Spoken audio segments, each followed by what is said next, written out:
ओम अथातो भक्ति जिज्ञासा। यह सुबह, यह वृक्षों में शांति,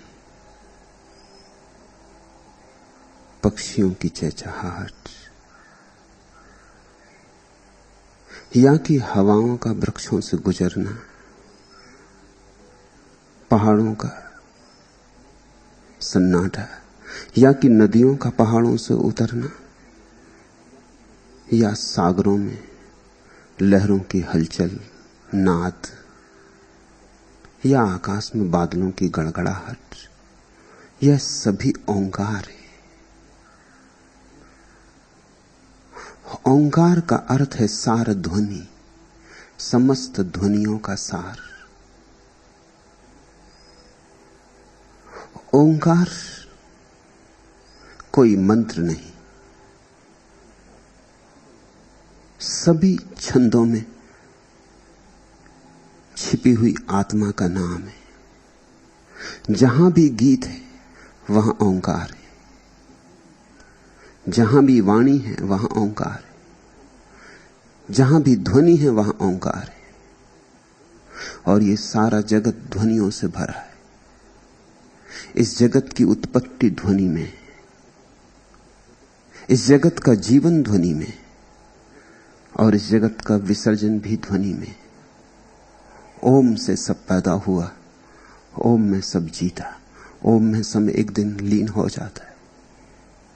जो प्रारंभ है वही अंत है, और जो प्रारंभ है और अंत है वही मध्य भी है। मध्य अन्यथा कैसे होगा? इंजील कहती है प्रारंभ में ईश्वर था, और ईश्वर शब्द के साथ था, और ईश्वर शब्द था, और फिर उसी शब्द से सब निष्पन्न हुआ। वह ओंकार की ही चर्चा है।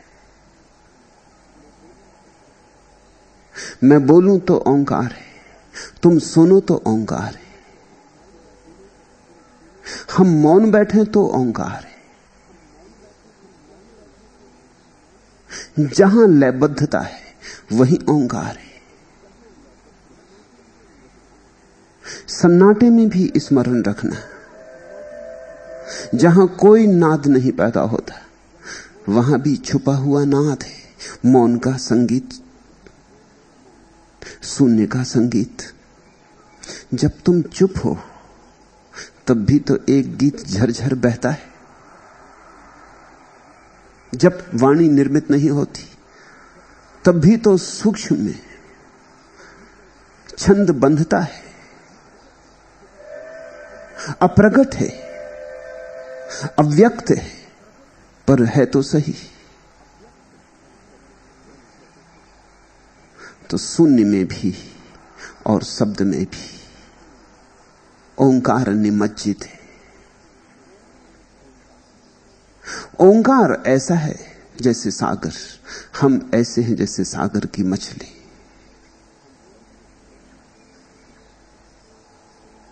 इस ओंकार को समझना, इस ओंकार को ठीक से समझा नहीं गया है। लोग तो समझे कि एक मंत्र है, दोहरा लिया। ये दोहराने की बात नहीं है। ये तो तुम्हारे भीतर जब छंदोबद्धता पैदा हो तभी तुम समझोगे ओंकार क्या है। हिंदू होने से नहीं समझोगे, वेद पाठी होने से नहीं समझोगे, पूजा का थाल सजाकर ओंकार की रटन करने से नहीं समझोगे। जब तुम्हारे जीवन में उत्सव होगा तब समझोगे, जब तुम्हारे जीवन में गान फूटेगा तब समझोगे, जब तुम्हारे भीतर झरने बहेंगे तब समझोगे। ओम से शुरुआत अद्भुत है। ओम अथातो भक्ति जिज्ञासा। उस ओम में सब आ गया। अब आगे विस्तार होगा। जो जानते हैं उनके लिए ओम में सब कह दिया गया, जो नहीं जानते उनके लिए बात फैला के कहनी होगी। अन्यथा शास्त्र पूरा हो गया ओंकार पर। ओंकार बनता है 3 ध्वनियों से, आ, उ, मा। ये 3 मूल ध्वनियां हैं। से सभी ध्वनियां इन्हीं ध्वनियों के प्रकारांतर से भेद है। यही असली त्रिवेणी है, आ, उ, मा। यही त्रिमूर्ति है। यही शब्द ब्रह्म के 3 चेहरे हैं। सब शास्त्र आ, उ, मा में समाहित हो गए। हिंदुओं के हों कि मुसलमानों के, कि ईसाइयों के, बौद्धों के, कि जैनों के, भेद नहीं पड़ता। जो भी कहा गया है अब तक और जो नहीं कहा गया, सब इन 3 ध्वनियों में समाहित हो गया है। ओम कहा तो सब कहा, ओम जाना तो सब जाना। इसलिए वेद घोषणा करते हैं कि जिसने ओंकार को जान लिया, उसे जानने को कुछ और शेष नहीं रहा। निश्चित ही ये उस ओंकार की बात नहीं है जो तुम अपने पूजा गृह में बैठ के दोहरा लेते हो। ये ओंकार तो तुम्हारे पूरे जीवन की सुगंध की तरह प्रकट होगा तो समझोगे। तुम्हारे जीवन में बड़ी छंदहीनता है। तुम्हारा जीवन टूटा फूटा हुआ सितार है, जिसके तार या तो बहुत ढीले हैं या बहुत कसे हैं, और जिस तार पर कैसे उंगलियां रखें उसका शास्त्र ही तुम भूल गए हो, और जिस सितार को कैसे बजाएं, कैसे निनादित करें, उसकी भाषा ही तुम्हें नहीं आती। तुम सितार लिए बैठे हो, सितार में छिपा संगीत तुम्हारी प्रतीक्षा करता है, और जीवन बड़ी पीड़ा से भरा है। ये सारी पीड़ा रूपांतरित हो सकती है।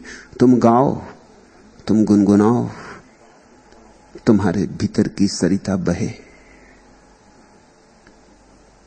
तुम नाचो। भक्ति जीवन का परम स्वीकार है। इसलिए शुभी है कि सांडिल्य अपने इस अपूर्व सूत्र ग्रंथ का उद्घाटन ओम से करते हैं। ठीक ही है, क्योंकि भक्ति जीवन में संगीत पैदा करने की विधि है। जिस दिन तुम संगीतपूर्ण हो जाओगे, जिस दिन तुम्हारे भीतर एक भी स्वर ऐसा न रहेगा जो व्याघात उत्पन्न करता है, जिस दिन तुम बेसुरे ना रहोगे, उसी दिन प्रभु मिलन हो गया। प्रभु कहीं और थोड़ी, छंदबद्धता में, लयबद्धता में। जिस दिन नृत्य पूरा हो उठेगा, गान मुखरित होगा, तुम्हारे भीतर का छंद जिस क्षण स्वच्छंद होगा, उसी क्षण परमात्मा से मिलन हो गया। इसलिए तो कहते वेद कि ओम को जिन्होंने जान लिया, उन्हें जानने को कुछ शेष न रहा। ये शास्त्र में लिखे हुए ओम की बात नहीं है, ये जीवन में अनुभव की गए अनुभूत छंद की बात है। गायत्री तुम्हारे भीतर छिपी है, भगवत गीता भी, कुरान की आयतें तुम्हारे भीतर मचल रही हैं, तड़फ रही हैं। मुक्त करो। तुम्हारे भीतर बड़ा रुदन है, जैसे किसी वृक्ष में हो जिसके फूल नहीं खिले, जैसे किसी नदी में हो चट्टानों के कारण जो बह न सकी और सागर से मिल ना सकी। जिस वृक्ष में फूल नहीं आते उसकी पीड़ा जानते हो।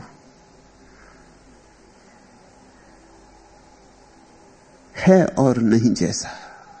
जब तक फूल ना आए और जब तक सुगंध छिपी है जो पड़ी प्राणों में, जड़ों से जो मुक्त होना चाहती है, जो पक्षी बन के उड़ जाना चाहती है आकाश में, जो पंख फैलाना चाहती है, जो चांद तारों से बात करना चाहती है।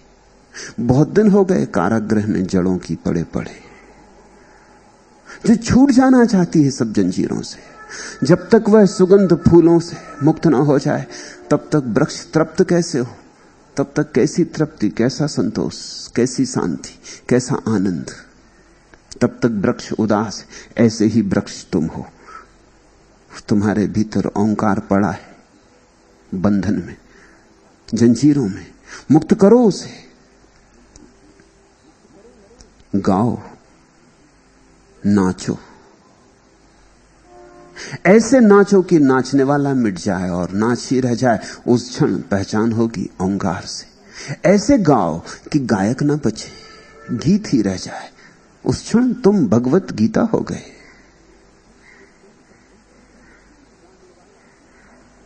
जिस क्षण गाने वाला भीतर ना हो और गान अपनी सहज स्फुरना से बहे, उस क्षण तुम कुरान हो गए। उस दिन तुम्हारे भीतर परम काव्य का जन्म हुआ। उस दिन जीवन साधारण न रहा, असाधारण हुआ। उस दिन जीवन में दीप्ति आई, आभा उपजी। इसलिए ओम से प्रारंभ है।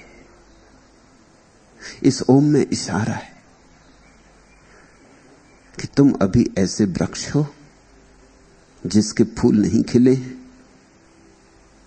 और बिना फूल खिले कोई संतुष्टि नहीं, कोई परितोष नहीं। ओम अथातो भक्ति जिज्ञासा। और ये तुम्हें ख्याल में आ जाए कि मेरे फूल अभी खिले नहीं, कि मेरे फल अभी लगे नहीं, कि मेरा वसंत आया नहीं, कि मैं जो गीत लेकर आया था मैंने अभी गाया नहीं, कि जो नाच मेरे पैरों में पड़ा है मैंने घूंघर भी नहीं बांधे, वो नाच अभी उन्मुक्त भी नहीं हुआ। ये तुम्हें समझ में आ जाए तो अथातो भक्ति जिज्ञासा, फिर भक्ति की जिज्ञासा। उसके पहले भक्ति की कोई जिज्ञासा नहीं हो सकती। भक्ति की जिज्ञासा का अर्थ ही यह है कि मैं टूटा फूटा हूं, अभी मुझे जुड़ना है। मैं अधूरा अधूरा हूं, अभी मुझे पूरा होना है। कमियां हैं, सीमाएं हैं हजार मुझ पर, सब सीमाओं को तोड़कर बहना है। बूंद हूं अभी और सागर होना है। अथातो भक्ति जिज्ञासा। तभी तो तुम जिज्ञासा में लगोगे। समझें भक्ति अर्थात क्या।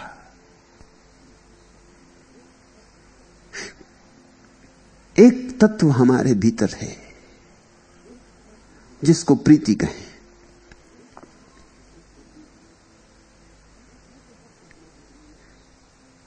ये जो तत्व हमारे भीतर है, प्रीति,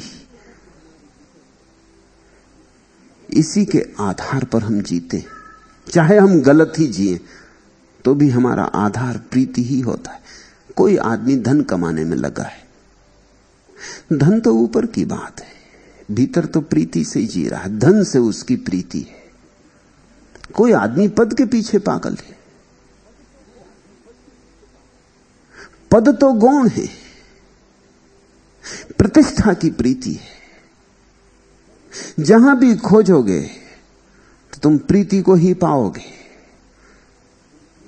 कोई वैश्यालय चला गया है और किसी ने किसी की हत्या कर दी,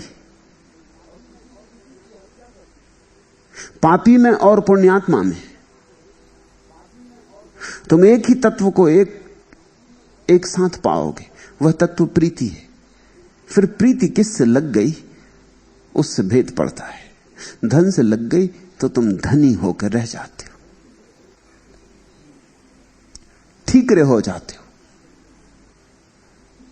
कागज के सड़े गले नोट होकर मरते हो। जिससे प्रीति लगी वही हो जाओगे। यह बड़ा बुनियादी सत्य है, इसे हृदय में संभाल के रखना। प्रीति महंगा सौदा है, हर किसी से मत लगा लेना। जिससे लगाई वैसे ही हो जाओगे, वैसा होना हो तो ही लगाना। प्रीति का अर्थ ही यही होता है कि मैं यह होना चाहता हूं। राजनेता गांव में आया और तुम भीड़ करके पहुंच गए, फूल मालाएं सजा के। किस बात की खबर? तुम गहरे में चाहते हो कि मेरे पास भी पद हो, प्रतिष्ठा हो, इसलिए पद और प्रतिष्ठा की पूजा है। कोई फकीर गांव में आया और तुम पहुंच गए, उससे भी तुम्हारी प्रीति की खबर मिलती कि तड़फ रहे हो फकीर होने को, कि कब होगा वो मुक्ति का क्षण, जब सब छोड़ छाड़, जब किसी चीज पर मेरी कोई पकड़ न रह जाएगी। कोई संगीत सुनता है तो धीरे धीरे उसकी चेतना में संगीत की छाया पड़ने लगती। तुम जिससे प्रीति करोगे वैसे हो जाओगे, जिनसे प्रीति करोगे वैसे हो जाओगे। तो प्रीति का तत्व रूपांतरकारी है, प्रीति का तत्व भीतरी रसायन है, और बिना प्रीति के कोई भी नहीं रह सकता। प्रीति ऐसी अनिवार्य है जैसे श्वास, जैसे शरीर श्वास से जीता, आत्मा प्रीति से जीती। इसलिए अगर तुम्हारे जीवन में कोई प्रीति ना हो तो तुम आत्महत्या करने को उतारू हो जाओ, या कभी तुम्हारे प्रीति का सेतु टूट जाए तो आत्महत्या करने को उतारू हो जाओगे। घर में आग लग गई और सारा धन जल गया और तुमने आत्महत्या कर ली। क्या तुम कह रहे हो? तुम ये कहते हो ये घर ही मैं था, ये मेरी प्रीति थी, अब यही ना रहा तो मेरे रहने का क्या अर्थ? तुम्हारी पत्नी मर गई और तुमने आत्महत्या कर ली। तुम क्या कह रहे हो? तुम ये कह रहे हो ये मेरी प्रीति का आधार था, जब मेरी प्रीति उजड़ गई मेरा संसार उजड़ गया, अब मेरे रहने में कोई सार नहीं। हम प्रीति के साथ अपना तादात्म्य कर लेते। बिना प्रीति के कोई भी नहीं जी सकता। जीना संभव ही प्रीति के सहारे है। जैसे बिना श्वास लिए शरीर नहीं रहेगा, वैसे बिना प्रीति के आत्मा नहीं टिकेगी। प्रीति है तो आत्मा टिकी रहती, फिर प्रीति गलत से भी हो तो भी आत्मा टिकी रहती। मगर चाहिए प्रीति तो चाहिए, गलत हो कि सही। फिर प्रीति के बहुत ढंग हैं, वो समझ लेने चाहिए। एक प्रीति है जो तुम्हारी पत्नी में होती, मित्रों में होती, पति में होती, भाई बहन में होती। उस प्रीति को हम प्रेम कहते हैं। प्रेम का अर्थ होता है उसके साथ जो समतल है, तुमसे ऊपर भी नहीं, तुमसे नीचे भी नहीं, तुम्हारे जैसा है, जिससे आलिंगन हो सकता है, उसको प्रेम कहते हैं। समतुल व्यक्तियों में प्रीति होती तो प्रेम कहते हैं। फिर एक प्रीति होती माता पिता या गुरु में, उसे श्रद्धा कहते हैं। कोई तुमसे ऊपर है, प्रीति को पहाड़ चढ़ना पड़ता, इसलिए श्रद्धा कठिन होती, श्रद्धा में दांव लगाना पड़ता है। श्रद्धा में चढ़ाई है, इसलिए बहुत कम लोगों में वैसी प्रीति मिलेगी जिसको श्रद्धा कहें। माता पिता से कौन प्रीति करता है? कर्तव्य निभाते हैं लोग, दिखाते हैं, उपचार दिखाना पड़ता है। प्रीति कहां? अपने से ऊपर प्रीति करने में पहाड़ चढ़ने की हिम्मत होनी चाहिए।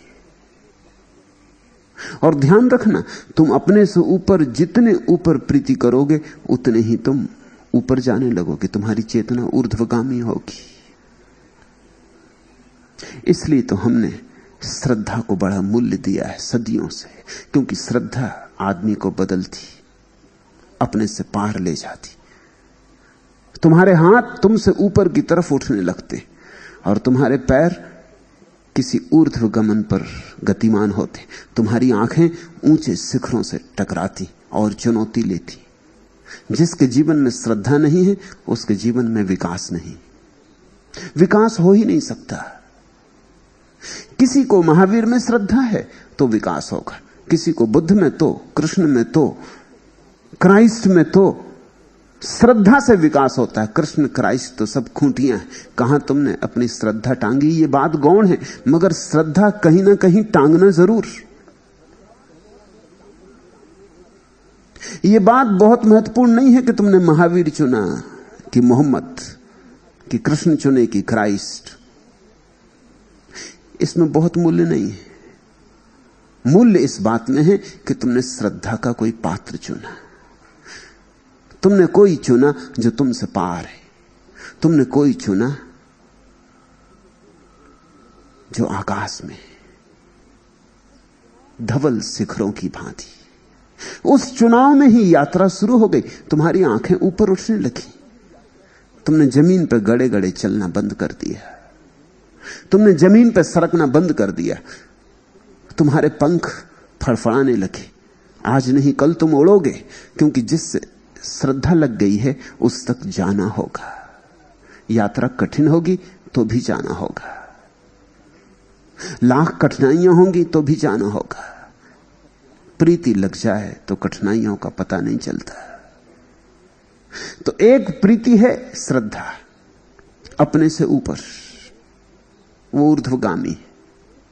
एक प्रीति है प्रेम, अपने से समतुल, उससे तुम कहीं जाते आते नहीं, कोल्हू के बैल की तरह चक्कर काटते हो। पत्नी भी तुम जैसी, पति भी तुम जैसा, मित्र भी तुम जैसे, लोग अपने जैसे ही तो चुनते हैं, लोग अपने जैसों में ही तो आकर्षित होते। अपने से बड़े में आकर्षित होने में ही खतरा मालूम होता है। क्यों? क्योंकि पहले तो किसी को अपने से बड़ा मानना अहंकार के प्रतिकूल है, किसी को गुरु मानना अहंकार के प्रतिकूल है। अहंकारी किसी को गुरु नहीं मान सकता, वो हजार बहाने खोजता है सिद्ध करने के कि कोई गुरु है ही नहीं। अब कहां गुरु?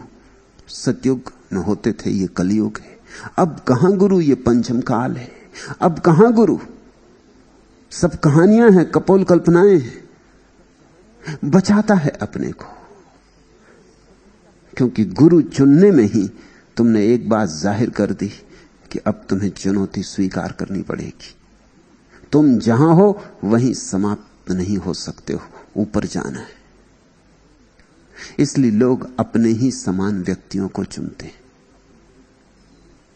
उनके साथ कहीं जाना नहीं, यहीं झगड़ना है। पति पत्नी यहीं लड़ते रहेंगे, कोल्हू के बैल की तरह रोज वही दोहराते रहेंगे जो कल भी किया था, परसों भी किया था, कल भी करेंगे, परसों भी करेंगे।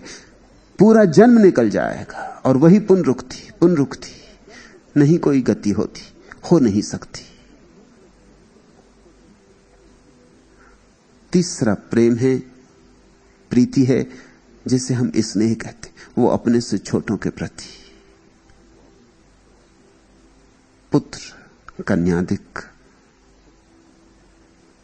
या शिष्य जो अपने से छोटे के प्रति होती। अपने से छोटे के प्रति भी हम आसानी से राजी हो जाते। सच तो यह है, हम बड़े आह्लादित होते। इसलिए तुम आह्लादित हो तो जब तुम्हारे घर में बेटा पैदा होता, तुम्हारा आह्लाद क्या है? तुम्हारा आह्लाद यही है कि इसकी तुलना में तुम बड़े हो गए। तुमने कहानी सुनी ना, अकबर ने एक लकीर खींच दी राज दरबार में आकर और कहा इसे बिना छुए छोटी कर दो। कोई ना कर सका, लेकिन बीरबल ने एक बड़ी लकीर उसके नीचे खींच दी, उसे छुआ नहीं, छोटी हो गई। छोटी लकीर खींच देता तो बड़ी हो जाती, उसे छुए बिना। तुम अपने पुत्र में, पुत्रियों में इतना जो रस लेते हो, उसका कारण क्या है? चलो कोई तो है जो तुम्हारी तरफ देखता है और तुम्हें बड़ा मानता है, तुम्हारे अहंकार को तृप्ति मिलती। इसलिए शिष्य होना कठिन है, गुरु होना आसान मालूम पड़ता है। एक शिष्य गुरु के पास पहुंचा, उसने पूछा कि मुझे स्वीकार करेंगे, मैं दीक्षित होने आया हूं। गुरु ने कहा कठिन होगा मामला, यात्रा दुर्गम है, संभाल सकोगे, पात्रता है? पूछा उस युवा ने क्या करना होगा, ऐसी कौन सी कठिनाई है? गुरु ने कहा जो मैं कहूंगा वही करना पड़ेगा। वर्षों तक तो जंगल से लकड़ी काटना, आश्रम के जानवरों को चराना, बुहारी लगाना, भोजन पकाना, इसमें ही लगना होगा। फिर जब पाऊंगा कि अब तुम्हारा समर्पण ठीक ठीक हुआ, तार ठीक ठीक बंधे, तब तुम्हारे ऊपर सत्य के प्रयोग शुरू होंगे, तब ध्यान और तप। उस युवक ने पूछा ये तो बड़ा झंझट की बात है, कितने वर्ष लगेंगे ये जंगल जाना, लकड़ी काटना, भोजन बनाना, सफाई करना, जानवर चराना? गुरु ने कहा कुछ कहा नहीं जा सकता है, निर्भर करता है कि कब तुम तैयार होगे। जब तैयार हो जाओगे तभी वर्ष भी लग सकते हैं, कभी कभी जन्म भी लग जाते हैं। उस युवक ने कहा चलिए ये तो जाने दीजिए, ये मुझे जसता नहीं, गुरु होने में क्या करना पड़ता है? तो उस गुरु ने कहा गुरु होने में कुछ नहीं, जैसे मैं यहां बैठा हूं ऐसे बैठ जाओ और आज्ञा देते रहो। तो उसने कहा फिर ऐसा करिए, मुझे गुरु ही बना लीजिए, ये जसता है। गुरु कौन नहीं बन जाना चाहता? तुम भी कोई मौका नहीं खोते जब गुरु बनने का मौका मिले।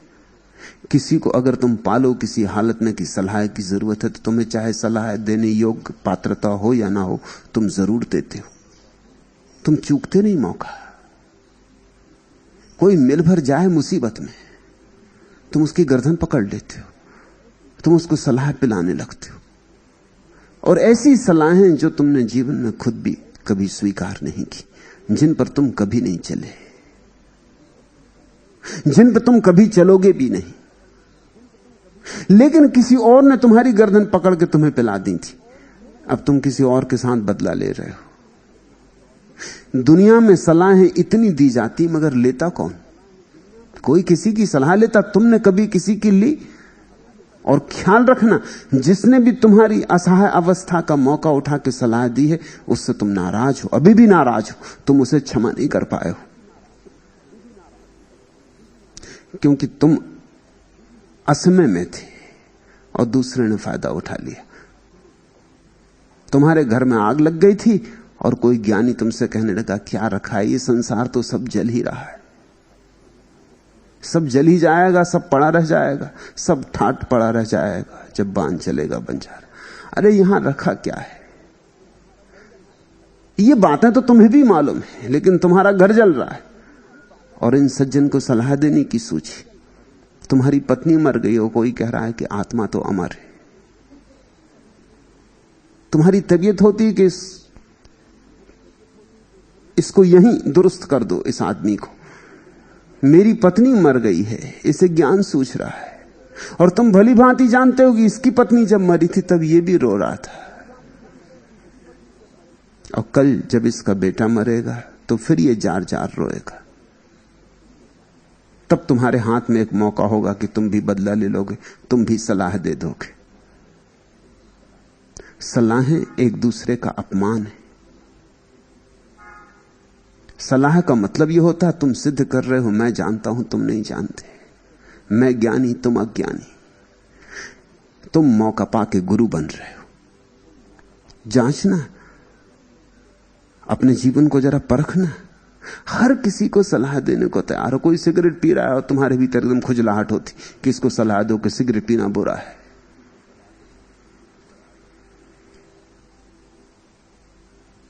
और तुम पान चबा रहे हो। मगर पान चबाना बात और,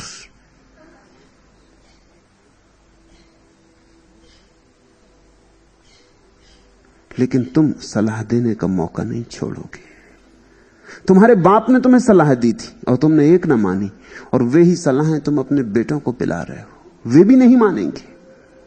तुमने नहीं मानी थी। कौन मानता है सलाह?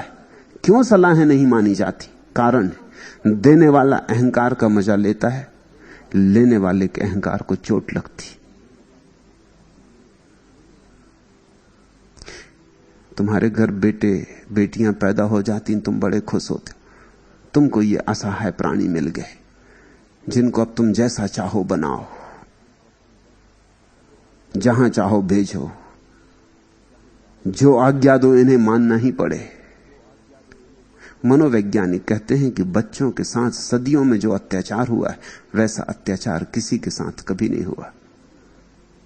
गुलाम से गुलाम भी इतना गुलाम नहीं होता जितने बच्चे तुम्हारे गुलाम हो जाते, क्योंकि असहाय हैं, तुम पर निर्भर हैं, जी नहीं सकते तुम्हारे बिना। एक छोटा सा बच्चा है, दूध नहीं मिले, सेवा नहीं मिले, सुरक्षा नहीं मिले, मर ही जाएगा, जी ही नहीं सकता। उसका जीवन दांव पर लगा है। तुम इस मौके को नहीं चूकते। तुम इस मौके का पूरा फायदा उठा लेते हो, पूरे से ज्यादा फायदा उठा लेते हो। हालांकि तुम कहते यही हो कि मुझे तुमसे प्रेम है, इसलिए ऐसा कर रहा हूं। लेकिन अगर बहुत छानबीन करोगे, थोड़े सजग होगे, तो पाओगे अहंकार का रस ले रहे हो। और तो कोई तुम्हारी सुनता नहीं, तुम्हारे बेटे को तो सुननी ही पड़ती। इसलिए कौन बेटा अपने बाप को माफ कर पाता है? कोई बेटा अपने बाप को माफ नहीं कर पाता। और अगर मौका मिलेगा बुढ़ापे में, जब तुम बूढ़े हो जाओगे और कमजोर हो जाओगे, असहाय हो जाओगे, बच्चे जैसे हो जाओगे, तब तुम्हारा बेटा तुमसे बदला लेगा। तब छोटी छोटी बातों में तुम दुत्कारे जाओगे, और तब तुम तड़फोगे और तुम कहोगे, मैंने ऐसा क्या पाप किया? मैंने तुझे बड़ा किया, मैंने अपना जीवन तेरे ऊपर लगाया, निछावर किया, और तू मुझसे बदला ले रहा है। ये कैसी अकृतज्ञता? नहीं, लेकिन तुम जांच करना, गौर करना। तुमने अपने अहंकार को खूब उछाला होगा। इस बेटे में पड़े घाव अब तक हरे। बच्चों के साथ हम बड़ा अमानवीय व्यवहार करते, और ये कहते हम चले जाते हैं कि हमारा बड़ा स्नेह।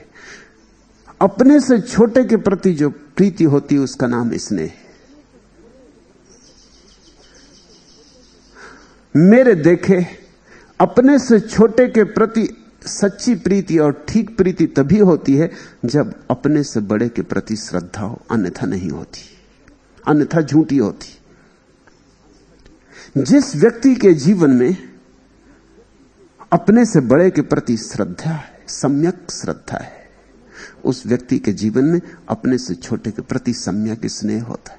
और उस व्यक्ति के जीवन में एक और क्रांति घटती, अपने से सम के प्रति सम्यक प्रेम होता है। उसके जीवन में प्रेम का छंद बंध जाता है। छोटे के प्रति सम्यक स्नेह होता है, धारा की तरह बहता उसका प्रेम, बेशर्त। वो कोई शर्त बंदी नहीं करता कि तुम ऐसा करोगे तो मैं तुम्हें प्रेम करूंगा, कि तुम ऐसे होगे तो मैं तुम्हें प्रेम करूंगा। वो ये भी नहीं कहता कि बड़े होकर तुम इस तरह के व्यक्ति बनना, कि मैं हिंदू हूं तो तुम भी हिंदू होना, कि मैं कम्युनिस्ट हूं तो तुम भी कम्युनिस्ट होना, कि मैं ईसाई हूं तो तुम भी ईसाई रहना,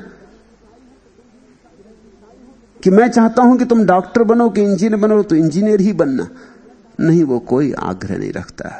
वो कहता है मैंने तुम्हें प्रेम दिया, मैं प्रेम देकर आनंदित हुआ, तुमने मुझे हल्का किया। जैसे बादल हल्के हो जाते हैं भूमि पर बरसकर, ऐसा तुम पर बरस के मैं हल्का हुआ। मैं अनुग्रहित हूं, तुम्हें जो होना हो तुम होना, मैं तुम्हें सहारा दूंगा, तुम जो होना चाहो उसमें, लेकिन तुम्हें कुछ खास बनाने की चेष्टा नहीं करूंगा। मैं कौन हूं? तुम स्वतंत्र हो, तुम आत्मवान हो। मगर ये प्रेम, ये स्नेह उसी में हो सकता है जिसके जीवन में श्रद्धा हुई हो और जिसने किसी गुरु का सत्संग किया हो। गुरु वही है जो तुम्हें इतनी स्वतंत्रता दे कि तुम जो होना चाहो, तुम्हें साथ दे, सहारा दे, तुम्हें अपने सारी संपदा को खोल के रख दे कि चुन लो, और इतनी भी अपेक्षा न रखे कि तुम धन्यवाद देना। जब तुम किसी गुरु से मिल गए हो तभी तुम इस योग्य हो सकोगे कि अपने से छोटे के प्रति स्नेह कर सको, सम्यक स्नेह। अन्यथा तुम्हारा स्नेह भी फांसी का फंदा होगा। और जब तुम अपने से बड़े के प्रति श्रद्धा कर सको और अपने से छोटे के प्रति स्नेह कर सको, तो दोनों के मध्य में प्रेम की घटना घटती, अन्यथा नहीं घटती। तभी तुम अपनी पत्नी को प्रेम कर सकोगे, अपने पति को प्रेम कर सकोगे। उस प्रेम में बड़े फूल खिलेंगे, बड़ी सुगंध होगी, उस प्रेम में बड़े संगीत का जन्म होगा। ये प्रीति की 3 साधारण स्थितियां हैं। और जब ये तीनों सम्यक हो जाती हैं, जब इन तीनों के तार मिल जाते हैं, जब ये तीनों छंदोबद्ध हो जाती, तब चौथी अवस्था, परम अवस्था पैदा होती, उसका नाम भक्ति। अथा तो भक्ति जिज्ञासा। जिसने स्नेह किया हो, जिसने प्रेम किया हो, जिसने श्रद्धा की हो, और जिसके तीनों के तार मिल गए हो, और तीनों के माध्यम से जिसके भीतर एक अपूर्व आनंद की आभा जगी हो, वही व्यक्ति भक्ति करने में कुशल हो सकता है। भक्ति प्रीति की पराकाष्ठा है। भक्ति का अर्थ है सर्वात्मा से प्रीति।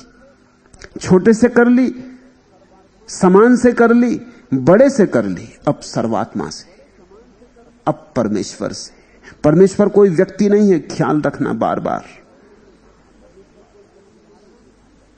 अगर परमेश्वर व्यक्ति है तुम्हारी धारणा में, तो तुम जो करोगे वो श्रद्धा होगी। फिर श्रद्धा में और भक्ति में कोई फर्क ना रह जाएगा। फिर तो परमेश्वर भी एक व्यक्ति हो गया, जैसे गुरु है, और ऊपर सही, बहुत ऊपर सही, मगर श्रद्धा ही रहेगी। श्रद्धा और भक्ति में भेद है। परमात्मा यानी सर्व। जिस दिन तुम्हारी प्रीति सब दिशाओं में अकारण बहने लगे, अहेतुक, वृक्षों को, पहाड़ों को, पत्थरों को, चांतारों को, दृश्य को, अदृश्य को, ये समस्त को तुम्हारी प्रीति मिलने लगे, तुम इस सारे के प्रेम में पड़ जाओ। तुम्हारे प्रेम पर कोई सीमाएं न रह जाएं। उस दिन भक्ति। ओम अथातो भक्ति जिज्ञासा। अब भक्ति की जिज्ञासा करें।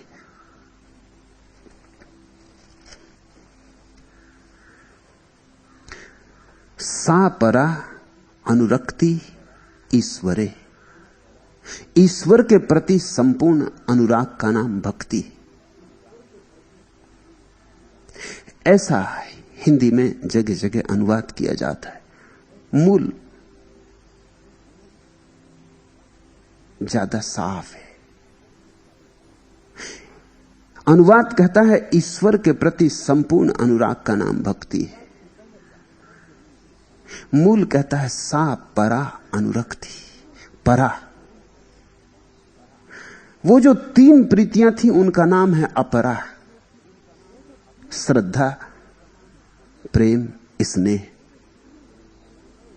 वे सांसारिक हैं। ध्यान रहे, श्रद्धा भी सांसारिक है। नास्तिक भी श्रद्धा कर सकता है। आखिर कम्युनिस्ट श्रद्धा करता ही है, कार्ल मार्क्स में और दास कैपिटल में। नास्तिक भी श्रद्धा कर सकता है, उसके भी गुरु होते। चारवाक को मानने वाला चारवाक में श्रद्धा करता है, एपिकुरस को मानने वाला एपिकुरस में श्रद्धा करता है। उसके भी गुरु हैं, उसके भी शास्त्र हैं, उसके भी सिद्धांत हैं, उसके भी तीर्थ हैं। अगर मुसलमानों के लिए मक्का है तो कम्युनिस्टों के लिए मास्को है, पर तीर्थ तो है ही। अगर किसी के लिए काबा है तो किसी के लिए क्रेमलिन है, तीर्थ तो है ही। उसी भक्ति, उसी पूजा, उसी श्रद्धा से लोग मास्को जाते, जिस भक्ति, श्रद्धा और पूजा से लोग काशी जाते, काबा जाते, गिरनार जाते। श्रद्धा सांसारिक है। जिससे हमने कुछ सीखा है उसके प्रति श्रद्धा हो जाएगी। अगर तुमने किसी से चोरी सीखी है तो वो तुम्हारा गुरु हो गया और उससे श्रद्धा हो जाएगी। पापी भी श्रद्धा करता है, बुरा आदमी भी श्रद्धा करता है। अगर जिससे कुछ सीखा है वही गुरु हो जाता है। भक्ति श्रद्धा से भिन्न बात है। सूत्र कहता है सा परा अनुरक्ति। ये तो अपरा हुई, ये तो इस जगत की बातें हुई, प्रेम, स्नेह, श्रद्धा। इनके पार भी एक शुद्ध रूप है प्रीति का। उस रूप को परा अनुरक्ति, ऐसा सांडिल्य कहते। उस परा अनुरक्ति का जो पात्र है वही ईश्वर है। अब तुम ये मत समझना कि कोई ईश्वर है जिस पे तुम अपनी अनुरक्ति को डालोगे, जिस पे तुम अपनी अनुरक्ति को केंद्रित करोगे। नहीं, अगर तुमने कोई ईश्वर मान लिया और फिर उस पर अपनी अनुरक्ति को केंद्रित किया तो श्रद्धा हो गई। जिस दिन तुम्हारी अनुरक्ति सभी पात्रों से मुक्त हो जाएगी, न स्नेह रही, न प्रेम रही, न श्रद्धा रही, जिस दिन तुम्हारी प्रीति शुद्ध प्रीति हो गई, मात्र प्रीति हो गई, तुम्हारी चित्त की सहज दशा हो गई, उस दिन जिस तरफ तुम बहोगे वही ईश्वर है, सब तरफ ईश्वर है। सा परा अनुरक्ति ईश्वरे। परा अनुरक्ति संपूर्ण होती। बच्चे से प्रेम होता है, लेकिन इतना नहीं होता कि अगर मरने का वक्त आ जाए और चुनाव करना पड़े कि दो में से कोई एक ही जी सकता है, तुम या तुम्हारा बेटा, तो बहुत संभावना यह है कि तुम अपने को बचाओगे। तुम कहोगे बेटे तो और भी पैदा हो सकते। प्रेम था, लेकिन इतना नहीं था कि अपने को गंवा दो। पत्नी से प्रेम है, तुम कहते हो कि तेरे बिना मर जाऊंगा, मगर अगर आज ऐसा मौका आ जाए कि एक हत्यारा आ जाए और कहे कि दो में से कोई भी एक मरने को तैयार हो जाओ, तो तुम अपनी पत्नी को कहोगे क्या बैठी देख रही, तैयार हो, मैं तेरा स्वामी हूं। पति तो परमात्मा है, तू बैठी क्या देख रही। तब तुम मरने को राजी ना होगे। ये कहने की बातें। फिर संपूर्ण अनुरक्ति का क्या अर्थ होता है? संपूर्ण अनुरक्ति का अर्थ होता है अब तुम अपने को छोड़ने को राजी हो। अपरा अनुरक्ति में तुम रहते हो, तुम्हारे रहते सब ठीक, लेकिन अगर तुम्हें स्वयं को दांव लगाना पड़े तो फिर तुम हट जाते हो। परा भक्ति में, परा अनुरक्ति में तुम अपने को दांव पे लगा देते हो। तुम कहते हो मैं तो बूंद हूं जो सागर में खो जाना चाहती, मैं तो बीज हूं जो भूमि में खो जाना चाहता। तुम परमात्मा और अपने बीच परमात्मा को चुनते हो, सर्व को चुनते हो। तुम अपनी सारी सीमाएं छोड़ के छलांग लगा जाना चाहते हो।